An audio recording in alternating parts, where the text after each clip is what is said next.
I want to tell you about the worst study session of my life. Thursday night, 11 p.m., exam in 2 days.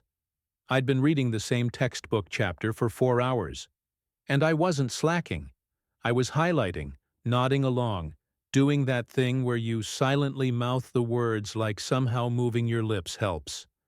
I felt like I was learning.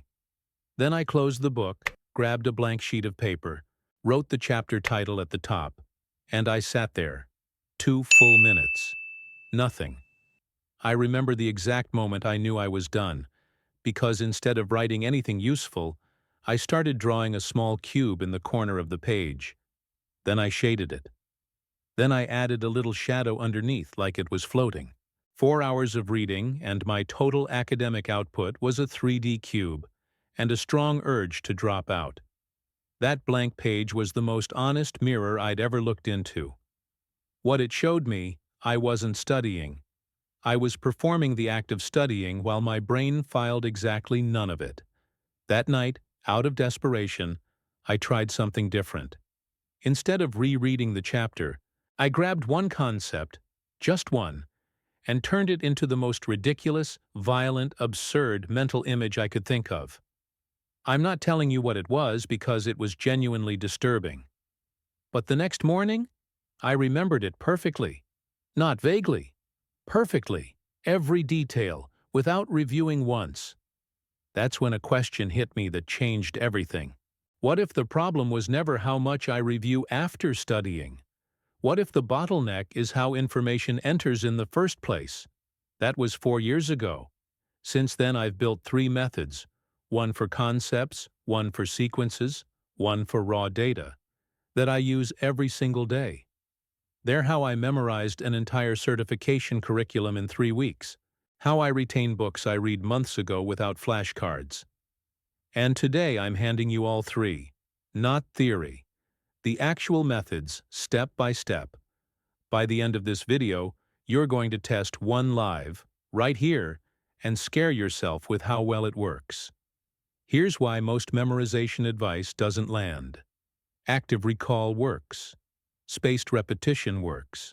But both optimize the back end of memory, retrieval, review, scheduling. Think of it like photography. Studying by rereading and then reviewing with flashcards is like taking a blurry photo and spending 3 hours editing it in Photoshop.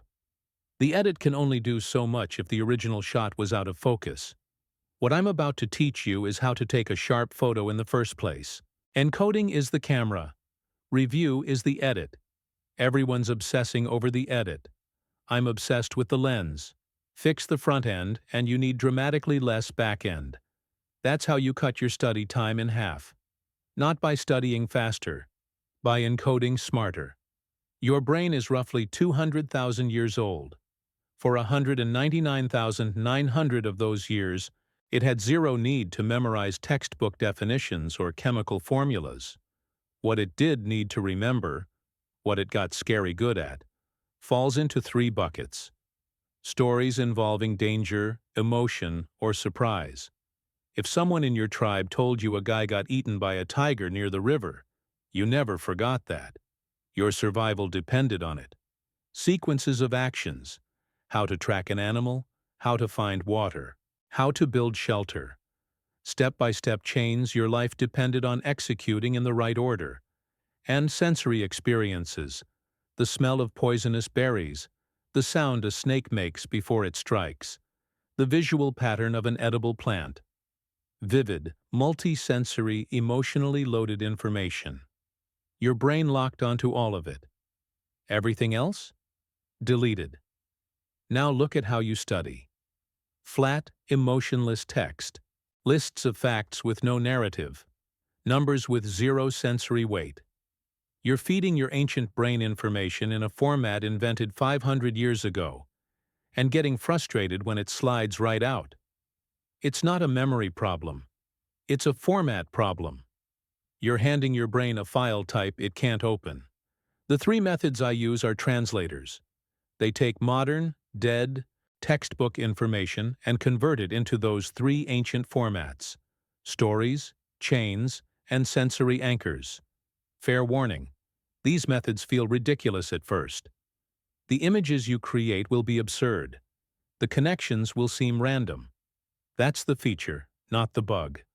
Research on the bizarreness effect by McDaniel and Einstein consistently shows that bizarre, emotionally charged imagery gets retained at significantly higher rates than normal imagery. Your brain doesn't remember normal. Normal is wallpaper. Your brain remembers, what the hell was that? Let's start with the tool I use most. I call it the story injection method. Based on one principle. You forget definitions, but you never forget stories. When you read a textbook definition, your brain files it as semantic memory, factual, context-free, floating in nothing. Semantic memories fade fast because they're not connected to anything, just words sitting alone. But when you experience something, or vividly imagine it, your brain stores it as episodic memory, recruiting the hippocampus, amygdala, and sensory cortices simultaneously. Episodic memories are dramatically more durable because they're multi-anchored. They have a place, a feeling, a visual, a reaction. The story injection method forces every concept through the episodic pathway by turning it into a scene you can see, feel, and react to. Let me show you how it works. Say you need to memorize this. Cognitive dissonance. The mental discomfort experienced when holding two contradictory beliefs simultaneously. If you try to memorize that sentence, it'll leak out of your brain within the hour. So instead, I inject a story.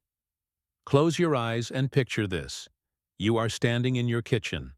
Left hand, a lit cigarette, heat near your fingers, smoke curling up past your wrist. Right hand, a giant poster that says "Smoking Kills" in red block letters. And you're trying to bring both to your mouth at the same time. Arms shaking, face twisted, smoke going in one nostril while you read the poster with one eye. That scene is cognitive dissonance, not the definition, the experience of it. And I guarantee you'll remember that image tomorrow. Not because you tried, because your brain can't delete something that vivid. The system, step by step. 1. Read the concept. 2. Ask, what would this look like if it were happening to me, in the most absurd way possible? 3. Build the scene in 10 seconds, visual, bizarre, physical if you can. 4. Play it once in your mind like a movie clip. 5. Move on. Don't review. Don't reread. Test yourself later. And if you're thinking this only works for simple concepts, I've used it for contract law definitions, machine learning terminology, biochemistry pathways, foreign vocabulary. The more abstract the concept, the more powerful it gets. Abstract concepts have zero natural imagery, which means the bizarre image you create monopolizes the memory slot. No competition. Story injection handles concepts. But what about information that needs to stay in order? A 12-step process, a chronological timeline, a list in sequence. For that, I use something different. And you're about to test it live. I call it the chain link system. And unlike the story injection method, this one you're going to prove on yourself in the next 2 minutes. Some information has to stay in sequence. Steps of a chemical reaction. Amendments to the Constitution. Stages of a business process. For these, story injection doesn't cut it. You'd end up with 12 separate stories floating around with no connection between them. You need a chain, each item pulling the next one out of memory automatically. Here's the mechanism. Take the first and second items on your list and create one vivid, absurd image where they interact. Then the second and third, and so on. Each link is a bizarre scene connecting two neighbors. When you recall the first item, it drags the second out. The second drags the third. The chain pulls itself. No memory palace needed, no preparation, no pre-built route. Just two items at a time, connected by something your brain can't ignore. Let's test it. Right now. I'm going to give you a list of 10 completely random, unrelated items. Your job is to build the chain with me, one link at a time. The list: telescope, banana, fireplace, penguin, laptop, volcano, toothbrush, submarine, piano, lightning bolt, 10 random items. No logical connection between them. By the end of this exercise, you'll know all 10 in perfect order, forward and backward, without reviewing once. Ready. Link 1. Picture a telescope. But instead of looking through the eyepiece, you grab the tube and peel it open like a banana skin. And inside, stuffed into the barrel of the telescope, is an enormous yellow banana. It's warm for some reason. Slightly too large. You're holding this peeled open telescope thinking, why is there a banana in here and why is it warm? Link 2. Now take that banana. It catches fire, just bursts into flames in your hand, and you panic and hurl it into a fireplace. But the fireplace screams. Like a human scream. Because it wasn't expecting a flaming banana at 10 in the morning. You can hear the scream echoing off the bricks. Link 3. Out of that screaming fireplace waddles a penguin. Covered in soot. Coughing. Looking deeply offended. It shakes itself off, soot flying everywhere, and stares at you like this is somehow your fault. Link 4. That penguin walks over to your desk, sits down, opens a laptop, and starts aggressively typing, like it's writing a complaint email about the fireplace incident. Tiny flippers slapping keys at an unreasonable speed. Link 5.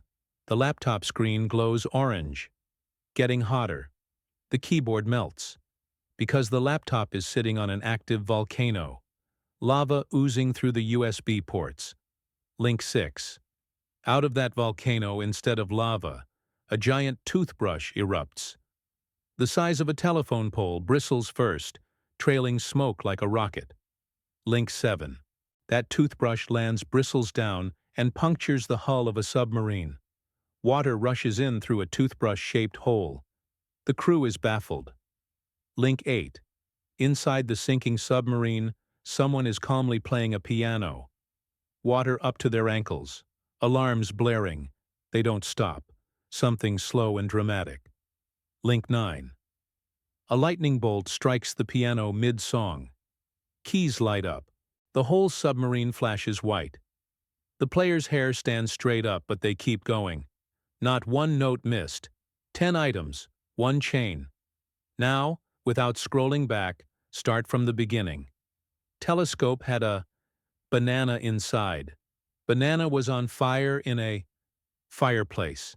Fireplace screamed and penguin walked out. Penguin opened a laptop. Laptop on a volcano. Volcano erupted a toothbrush. Toothbrush punctured a submarine. Inside, someone playing a piano. Piano struck by lightning. All 10. In order. You built each link once, played it once, and your brain held the entire chain.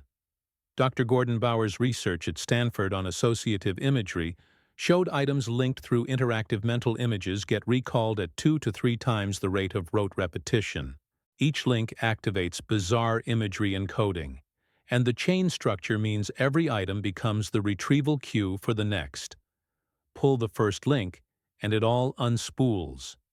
If this just clicked, if you're sitting there slightly shocked that you can rattle off 10 random items without trying, hit like. This is the part where most people realize these aren't gimmicks. 2 methods down. Concepts and sequences. Handled. But there's one type of information both struggle with. Raw data. Numbers. Dates. Formulas. Statistics. Stuff with no story and no sequence. Just cold, forgettable characters on a page. For those, I have one more method. The one that took me longest to figure out, because data is what the brain was least designed to hold. Numbers are your brain's worst enemy. A number has no image, no emotion, no story, no sensory hook.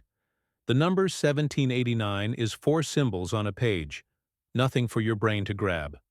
Like trying to hang a coat on a smooth wall, no hook, no nail. It slides to the floor every time. The answer isn't, try harder. The answer is, never try to remember a number as a number. Always convert it first. I call this anchor and compress. 2 parts. Each one attacks data from a different angle. Part 1. Emotional anchoring. Every piece of raw data needs a personal connection, something that gives it weight your brain cares about. The anchor doesn't need to be logical. It doesn't need to make sense to anyone else. It needs to be yours. Example. The speed of light, 299,792,458 meters per second. As raw digits? Useless. Your brain will dump those within minutes. But what if 299 is the number of your childhood apartment, and 792 matches the last 3 digits of your first phone number, and 458 is your best friend's birthday? April 58th, which doesn't exist, which makes it funnier and weirder and therefore stickier. Now the speed of light lives in your apartment. It called from your old phone, on your friend's impossible birthday. The number stopped being data. It became a personal scene.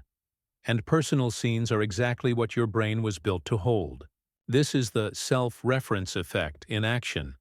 Research by Rogers and Kuiper demonstrated that information processed in relation to the self gets remembered at significantly higher rates than information processed in the abstract.